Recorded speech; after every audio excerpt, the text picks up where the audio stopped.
ఇక్కడ కనిపిస్తుంది కదా, ఇదైతే ఒక యాంటీ ఫంగల్ మెడికేషన్ అనమాట. దీన్ని ఎక్కువగా అథ్లెట్ ఫుట్ ఇన్ఫెక్షన్, రింగ్ వామ్ ఇన్ఫెక్షన్, ఫంగల్ ఇన్ఫెక్షన్స్ ట్రీట్ చేసేదానికి ఎక్కువగా యూజ్ చేస్తూ ఉంటారు.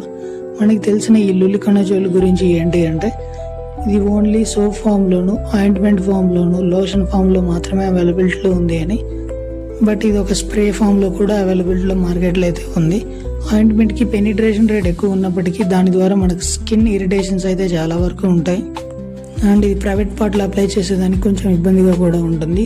అక్కడ పట్టే స్వెట్ వల్ల దీని యాక్షన్ అయితే తగ్గిపోయే అవకాశాలు చాలా వరకు ఉన్నాయి. బట్ ఈ స్ప్రే ఏదైతే ఉందో దీన్ని అప్లై చేయడం వలన ఫాస్ట్ రిలీఫ్ ఉంటుంది అండ్ స్కిన్ ఇరిటేషన్స్ కూడా చాలా తక్కువగా ఉంటాయి. దీన్ని మనం ఎలా యూజ్ చేయాలని చూసుకున్నట్లయితే, మనకి ప్యాకింగ్లో 30 ml కంటైనర్ విత్ నాజిల్ అయితే వస్తుంది.